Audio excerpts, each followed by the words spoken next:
بارالها، در این ساعت به درگاه تو روی می‌آوریم و تو را به خاطر ذات اقدس و متبارک و شایسته‌ای که داری می‌ستاییم و پرستشت می‌کنیم و شکرت می‌کنیم ای قدوس عادل که تو خدای مهربان و با محبت و بخشنده هستی. خداوندا، از اینکه این روز را به ما عطا کردی تا وجود داشته باشیم و بتوانیم درباره تو و کلام مقدست تفکر و تعمق کنیم و از تو الهام بگیریم، شکرت می‌کنیم و دعا می‌کنیم ای قادر مطلق، ذهن و فکر و وجود ما را قبضه خود بگردان تا در طریق تو و در سایه رحمت و هدایت تو زندگی خود را به سر آوریم. ما را تعلیم ده و ما را هدایت فرما و ما را از هر گزند اهریمنی حفظ کن. این دعا را به نام و به شایستگی یگان منجی زنده جهان، یعنی عیسی مسیح زنده، از درگاه مقدس تو می‌طلبیم. آمین.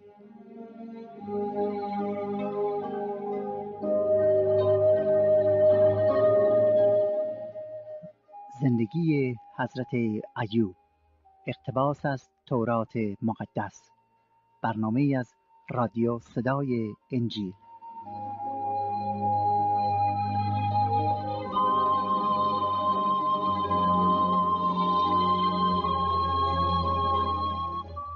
برادران و خواهران عزیز و حقجویان گرامی، فیض و رحمت خداوند بر شما باد. امیدوارم که در کلام خدا افکار خود را مشغول ساخته و روز به روز نه فقط به خدا نزدیکتر بشوید، بلکه بیشتر از بیش به صدای او آشنا شده و صدای ملکوتی او در قلب و وجدان خود بشنوید. من برادر شما و غلام نالایق عیسی مسیح کشیش رضا مسعودی این افتخار رو دارم که با شما عزیزان و از کلام خدا یکتا صحبت کنم و ضمن قرائت آیات توجه شما را به امور روحانی معطوف سازم. دعا می کنم که روح القدس خدا ما را در این ساعت تعلیم بده تا فیض او را بیابیم. اگر تورات مقدس را در اختیار دارید، لطفاً آن را به فصل 18 از کتاب ایوب که 18مین قسمت از تورات مقدس می باشه بگشایید تا درباره این رادمرد خدا و زندگی استثنایی او درس‌های مهمی رو از کلام خدا یاد بگیریم. حضرت ایوب نامش برای ما ایرانیان کم و بیش آشنا می باشد، زیرا ضرب المثل معروف یعنی صبر ایوب زبان زده بسیاری از ماها و ادبیات غنی ما می باشه. اما به ندرت کسانی هستند که زندگی این رادمرد خدا را مطالعه کرده و چه بسا بسیاری نمی‌دانند که چگونه و به چه دلیلی ایوب صاحب این لقب بسیار استثنایی که از خصوصیات خدا می باشد گردیده است. خدا را شکر که به توسط مطالعه تورات مقدس نه فقط علت را می‌یابیم، بلکه می‌تونیم درباره خدا و قدرت او در زندگی ایوب اطلاعات زیادی را کسب کنیم و زندگی او را با زندگی خودمون مورد مقایسه قرار بدهیم، چون بدون شک دوستان عزیز زندگی ایوب زندگی بسیاری از ما نیز میباشه. او رادمرد خدا بود، پاک و مقدس و عادل بود و همیشه روح خدا ترسی او را فروتن نگاه داشته و قدر شناس بود. ولی خدا اجازه میدهد که زندگی این مرد عادل و پاک مورد آزمایش و آماج حملات اهریمنی بگرده. در نتیجه نه فقط ثروت و دار و ندارش را از دست میدهد، نه فقط همه فرزندانش کشته میشن، بلکه بدنش پر از دملهای چرکین میشه که کرمها شروع به خوردن پوست این مرد خدا میکنن، به طوری که ایوب آنها را با سفالهای شکسته از بدنش دور میکرد. او در غم و اندوه و در خاک و خاکستر مینشست تا مرگ به سراغش بیاد. در تمام این مدت ایوب روحیه ایمان به خدا را از دست نمیده و میگوید خدا داد و خدا گرفت، نام او متبارک باد. بعد از مدتی 3 یار برای تسلی گفتن پیش ایوب میان، ولی وقتی حالت رغبت انگیز و تأسف آور او را میبینن حتی نمیتونن حرفی را بر زبان بیاورن. سرانجام پس از 1 هفته شروع به نصیحت کردن و بعد متهم کردن ایوب میکنن که ای ایوب، راستش ما متوجه شدیم علت این همه بلایا و ناراحتی هایی که نصیبت شده اینه که تو گناه کرده ای، تو از خدا دور شده ای، خطایای تو بسیار بوده و الا خدای عادل هرگز اجازه نمیداد که شخص عادلی مثل تو گرفتار بلا بشه. این 3 یار هر کدومشون با بیان کردن دلیل و برهان منطقی ایوب را مقصر میدانند و او را محکوم میکنند که آنچه به سرت آمده نتیجه اعمال خودت بوده، تو اینها را کاشتی و الان داری درو میکنی. ایوب هم به آنها پاسخ میده. پاسخ ایوب نشان دهنده عمق درد و ناامیدی او می باشه. ایوب میگه فایده ندارد که با شما جر و بحث کنم، چون خدا خودش گواهی که من گناهی نکردم. اما چه کسی است که بتونه با خدا به جر و بحث بپردازه؟ در فصل 18 یکی از دوستان ایوب به نام بلد شوهی برای بار دیگر با آوردن دلیل و برهان به ایوب ثابت میکنه که ای ایوب، چرا گناهاتو میخوای خطااتو میخوای پنهان کنی؟ و به زبان عامیانه میگه چرا بی خودی خودت رو داری فریب میدی و خودت رو با حرفای نادرست داری نابود میکنی؟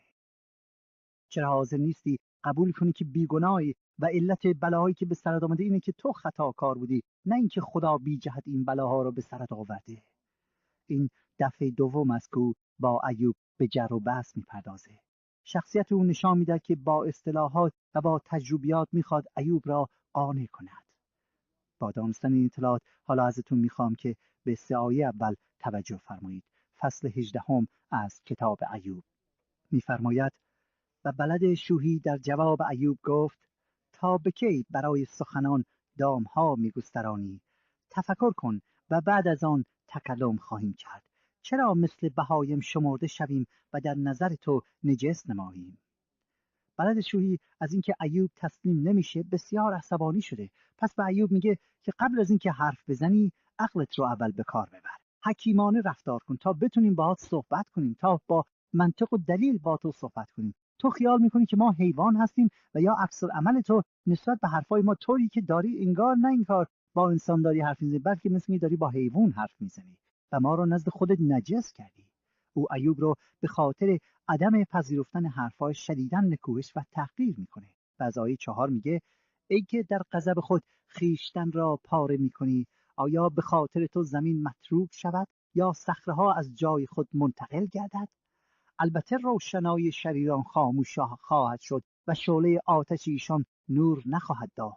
در خیمه شریر روشنایی به تاریکی مبدل میگردد و چراغش بر او خاموش خواهد شد. قدم‌های قوت شریر تنگ می شود و مشورت خودش او را به زیر خواهد افکند، زیرا به پاهای خود در دام خواهد افتاد و بر وی تله ها راه خواهد افتاد. تله پاشنی او را خواهد گرفت و دام او را به زور نگاه خواهد داشت. در این آیات بلد شوهی ایوب را مورد مؤاخذه قرار داد و میگوید تو خیال میکنی خدا به خاطر اینکه تو را راضی کند جهان و گردش آن را عوض میکنه؟ خیال میکنی که هر چی بخواهی خدا به تو انجام میده چون که اینقدر عزیز خدایی، اینقدر پاک و مقدسی؟ مسلماً که نه. ولی یک چیز مسلمه ای ایوب، و اون اینه که شخص شریر، شخص گناهکار امید و هستی به زندگی نداره. چرا؟ چون که اون رو از دست میده و هر چقدر هم خوبی کنه باز بیفایده است، زیرا گناهانش اونقدر زیاده که بر هر نوع خوبی غلبه کرده. امیدی هم نخواهد داشت و جز بدبختی و ناامیدی هیچ چیزی دیگری در زندگی نخواهد داشت. زندگیش تماما بیهوده و بیارزش خواهد بود و هر کاری که میکنه و هر حرفی که میزنه به ضرر خودش تمام میشه و فکرهایم که داره همیشه نتیجهش این خواهد بود که به خودش آسیب برسونه، چون اعمالش به گناه آغشته شده و خود را در دام انداخته است. نه فقط خودش برای خودش بدبختی درست میکنه، بلکه سرنوشت او نیز محکوم به فناست. به طوری که از آیه 10 در دنبال گفتارش بلدشویی میگه برای شخص شریر ترسا از هر طرف او را هراسان میکند، یا نگرانی ها او را از هر طرف محاصره میکنند و به او چسبیدند. دام برایش در زمین پنهان شده و تله در راههایش. شقاوت برای او گرسنه است و ذلت برای لغزیدن او حاضر است. اعضای جسد او را میخورد، نخستزاده موت جسد او را میخورد. آنچه بر آن اعتماد می‌داشت از خیمه او ربوده می‌شود و خود او نزد پادشاه ترسا راه می‌گردد. کسانی که از وی نباشند در خیمه او ساکن می‌گردند و گوگرد بر مسکن او پاشیده می‌شود و ریشه‌هایش از زیر می‌خشکد و شاخه‌هایش از بالا بریده خواهد شد. یادگار او از زمین نابود می‌گردد و در کوچه‌ها اسم نخواهد داشت. از روشنایی به تاریکی رانده می شود و او را از ربع مسکون خواهند گریزانید. او را در میان قومش نه اولاد و نه ذریت خواهد بود و در ماورای او کسی باقی نخواهد ماند. متأخرین از روزگارش متحیر خواهند شد، چنانکه بر متقدمین ترس مستولی شده است. به راستی که مسکنهای شریران چنین می باشد و مسکان کسی که خدا را نمیشناسد مثل این است. در این آیات بلد شوحی تشریح حالت و موقعیت شخص شریر رو برای ایوب بیان میکنه و میخواد به ایوب بفهمون که ای ایوب بهتر حالت و موقعیت خودت رو با حالت شریران مقایسه کنی تا بپذیری که ما حرف بیخود نمیزنیم، بلکه اینکه تو گناه کردی و باید توبه کنی. میگه اولا آدم شریر خودش رو میخوره و حسرت هم او رو نابود میکنه. و همونطوری که میدانید ایوب از زندگی بیزار بود و آرزوی مرگ را میکرد و دوستش میگه این درست حالت شخص حریصه که تو داری ای ایوب. بعد میگه آنچه که شریر بر آن اعتماد میکنه همه او را ترک خواهند کرد یا همه چیز نابود خواهد شد. همیشه با خطر نابودی روبروه و خانه و زندگیش با آتش نابود میشه یا خدا آن را داوری کرده و با آتش آسمانی شریر را به سزای اعمالش میرسونه. و دوستان این حرف برای ایوب بسیار درد آور بود، زیرا تمام دارایی و اموالش به وسیله آتش ناگهانی نابود شده بود و حالا بلدشوی میگه ببین ای ایوب، این آتش داوری خدا بود که بر تو و بر خانت نازل شده. میگه ای ایوب، تو که قبول داری خدا شریران رو نابود میکنه، این بلاها رو به سر شریران میاره، حالا خودت نگاه کن ببین خدا این چیزها رو به خودت عطا کرده. و بعد در دنباله حرفاش میگن اسم شریر همیشه از خاطره ها خواهد رفت، ولی شخص نیکو نامش همیشه جاودان است. و مقصود از آیه 17 که میگه در کوچه ها اسم نخواهد داشت اینه که کسی به یاد شخص شریر نخواهد بود و در میان قومش نسلش از بین میره، یعنی اینکه مردم اون طایفه را به فراموشی میسپارن. این جملات انگار مثل آخگرهای آتشی بود که بلد شوحی به ایوب میانداخت، زیرا نسل ایوب یا فرزندانش همه از بین رفته بودند و همه دوستان ایوب را ترک کرده بودند، حتی همسرش او را به حال خود گذاشته بود تا بمیره. ایوب هیچ کس رو نداشت و به قول بلد شوحی تمام قومش نسلش از بین رفته. و حالا این سه دوست به ظاهر دلسوز نیز او را یعنی ایوب را به باد انتقاد گرفته بودند و در حقیقت ایوب تنها و یک و بیکس مانده بود. ایوب هیچ دوست و غمخواری نداشت و وقتی این جملات را میشنید و میدید که حالت او با موقعیت شریران سنجیده شده است، به شدت افسرده خاطر می‌گردید، آن هم به خاطر اینکه دوستانش او را به شریر بودن محکوم کردند. پس ایوب در فصل 19 رو به بلد شوحی میکنه و در پاسخ او که ایوب را شریر دانسته و متهم به شرارت کرده است اینطور میگوید. پس ایوب در جواب گفت تا به کی جان مرا میرنجانید و مرا به سخنان خود فرسوده میسازید؟ این 10 مرتبه است که مرا مذمت نمودید و خجالت نمیکشید که با من سختی میکنید. و اگر فی الحقیقتا خطا کردم خطای من نزد من میماند. اگر فی الواقع بر من تکبر نمایید و عار مرا بر من اثبات کنید، پس بدانید که خدا دعوی مرا منحرف ساخته است و به دام خود را احاطه نموده است. ایوب در این آیات از خشم پر شده دوستانش رو که دائما او را محکوم میکنن خطاب میکنه و به آنها میگه شما به جای اینکه عامل تسلی باشید، به جای اینکه منو دوست بدارید و کمکم کنید و ببینید که دارم درد میکشم، شما میخواهید که من مرگ رو ملاحظه کنم. شما خواهید ببینید که من دارم مرگ رو تحمل میکنم. شما با حرفاتون روح و روان مرا نابود دارید میسازید. تا به حال 10 مرتبه است که مرا محکوم کردید و بازم روتون کم نشده. چرا مرا به حال خودم رها نمی‌کنید؟ چرا خجالت نمی‌کشید؟ اگر به راستی من گناه کردم که لیاقت این همه مذمت و بدبختی باشد قبول می‌کردم، ولی شما مغرور شدید و نمی‌توانید به من نشان بدید که گناهم چیه. به من نشان بدید که چه گناهی کردم. من گناهی نکردم، بلکه این خداست که عدالت و انصاف را در مورد من اجرا ننموده است. بلکه این خداست که مرا اسیر این بلاها ساخته و چه کسی است که میتونه دعوی مرا به شما ثابت کند؟ دوستان، هرچه بیشتر آنها با ایوب جر و بحث کردند، بیشتر از یکدیگه عصبانی شدند و نسبت به هم یک حالت تنفر پیدا کردند. اگرچه دوستان ایوب بی جهت او را محکوم کرده بودند، ولی در خطا بودن یاران ایوب دلیل درستی و کاملیت ایوب نیز محسوب نمی‌شد. زیرا در اینجا می‌بینیم که ایوب خدا را مقصر می‌دانه و مستقیما علت بدبختی‌ها را خدا می‌دونه و حتی میگه که خدا در مورد من عدالت را اجرا نکرده، در حالی که این امر درست نبود، زیرا این خدا نبود که حملات را بر ایوب آغاز کرده بود، بلکه خدا اجازه داده بود که شیطان بر او حمله کند، که البته این نشان بی‌عدالتی خدا نیست، زیرا در فصل‌های آخر کتاب ملاحظه می‌کنیم که خدا جواب ایوب رو میدهد، با ایوب صحبت میکنه و در حقیقت با آوردن ایوب در درگاه خودش به او ثابت میکنه که هرگز به او بی‌انصافی نکرده و ظلم روا نداشته است و اینکه خدا مبرا از این نوع تهمت‌ها میباشه، زیرا در ذات حق هرگز ظلمی نیست و نمیتواند در ذات او بدی وجود داشته باشد.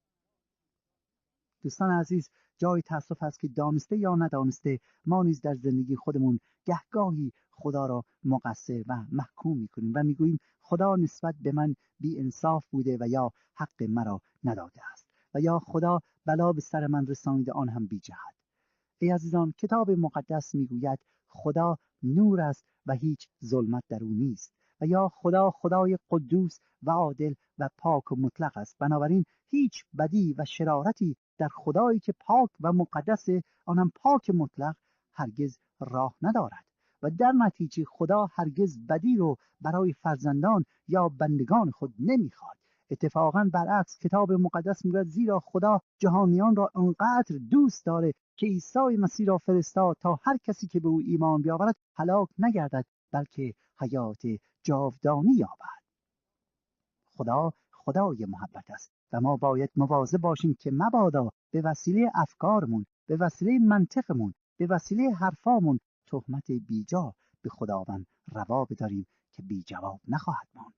ایوب نمیدانست که چرا خدا اجازه داده این بلاها به سرش بیاد. او حیران بود که چرا در قبال خدا ترسی بدبختی به سرش اومده و چون نمیتوانست علت را بیابد، بنابراین خدا را مسئول میدونه و متهم میکنه، در حالی که اینطور نبود. اگر ما نیز دوستان با عقل خودمون نتونیم اموری رو درک کنیم، نباید خدا را مقصر بدانیم، زیرا افکار خدا، راه خدا، طریق خدا به مراتب بالاتر از عقل و حکمت بشری می باشد. از آیه 7 ایوب میگه اینک از ظلم تضرع می نمایم و مستجاب نمی شوم و یا از دست ظلم و ستمی که بر من آمده به درگاه خدا ناله و فغان می کنم، دعا می کنم ولی خدا جواب دعای مرا نمی دهد. استغاثه می کنم و دادرسی نیست. استغاثه می کنم و دادرسی نیست. دوستان، شده که شما نیز از دست زمین و زمان به درگاه خدا شکایت کنید ولی جوابی نیابید؟ این حالتی بود که ایوب در آن زندگی میکرد. میگوید خدا دور زندگی من دیواری کشیده که نمیتوانم از آن خارج بشم و یا او مرا در زندان انداخته و راههای زندگیم را تاریک کرده است.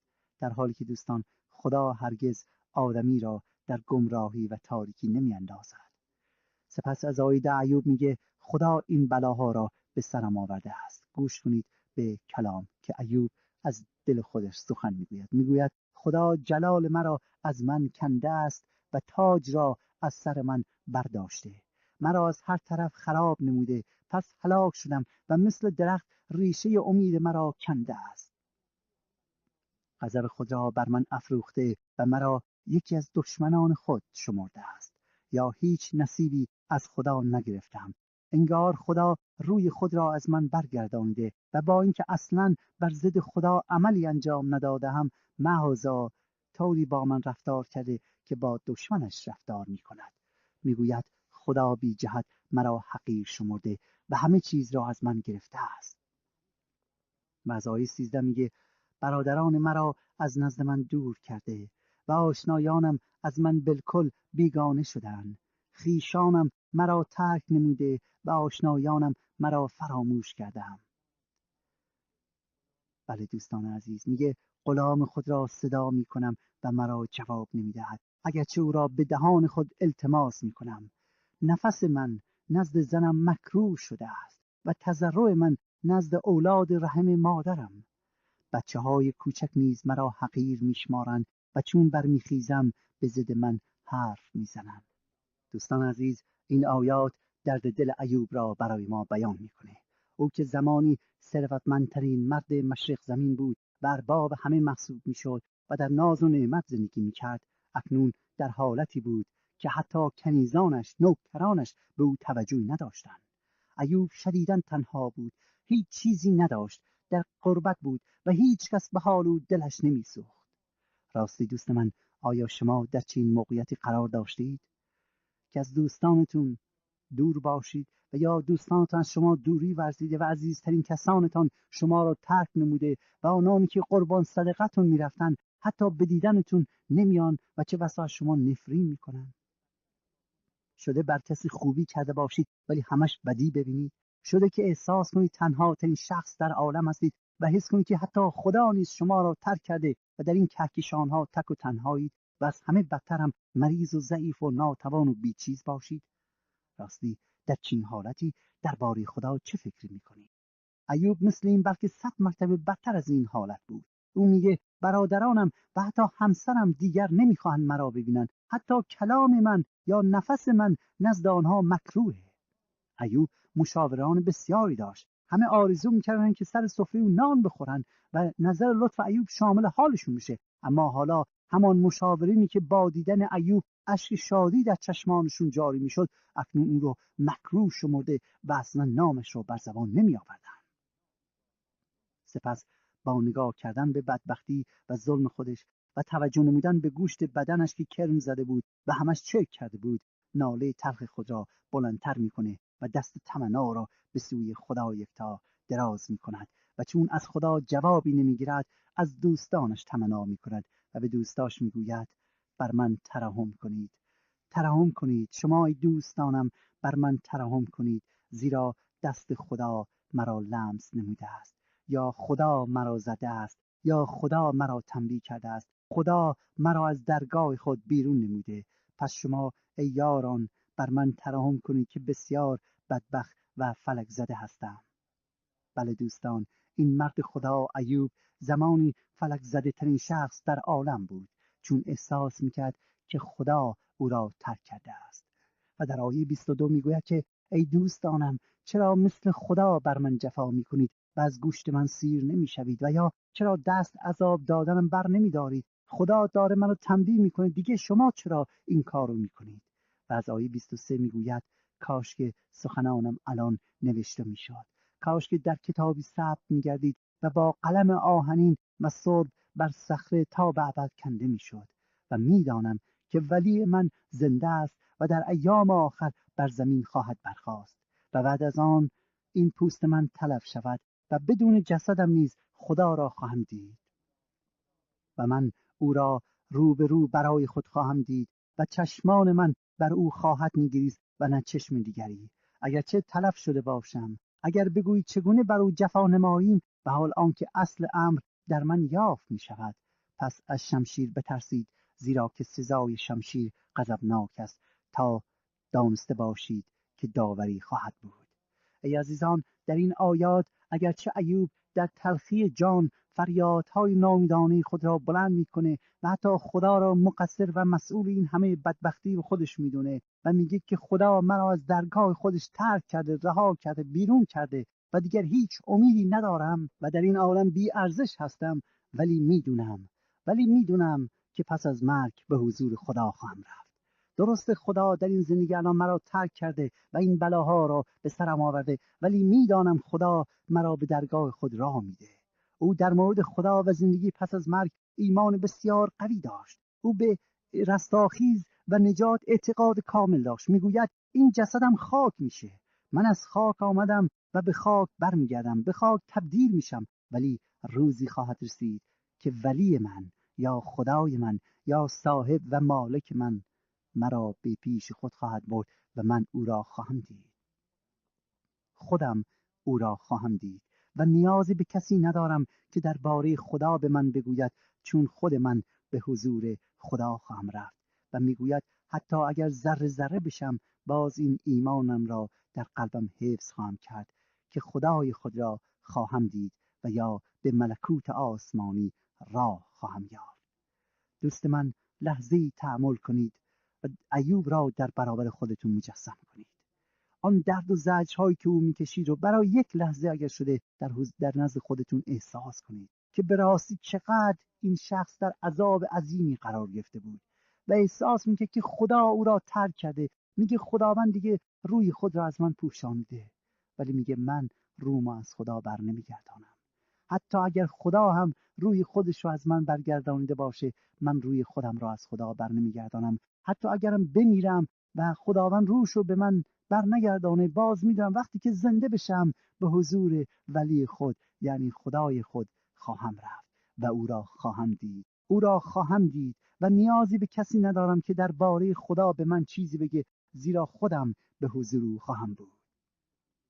دوست من، آیا شما چنین ایمانی در خود دارید؟ آیا شما امروز می توانید مانند ایوب اطمینان داشته باشید و بگویید که من خودم خدا را خواهم دید و یا در حضور خدا خواهم بود و یا میدانم که در ملکوت خدا خواهم رفت؟ ایمان در قلبتان هست که این اعتماد را به شما بده؟ راستی دوست من، ایمان شما چگونه است؟ شاید ذره‌ای از مشکلات ایوب را در زندگی داشته باشید، اما سؤال مهم اینه که آیا ایمان او را در زندگی دارید یا نه؟ صبر ایوب را داشتن کافی نیست، اصل آن است که ایمان او را نیز در زندگی داشته باشیم.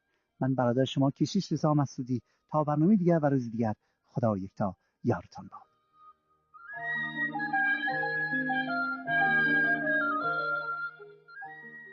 آنچه شنیدید برنامه‌ای بود از رادیو صدای انجیل. خوشحال می‌شویم که با ما مکاتبه کنید و از نشریات و ادبیات ما استفاده نمایید و از طریق شبکه‌های اجتماعی فیسبوک، گوگل پلاس و یوتیوب با تایپ فارسی رادیو صدای انجیل همراه ما باشید.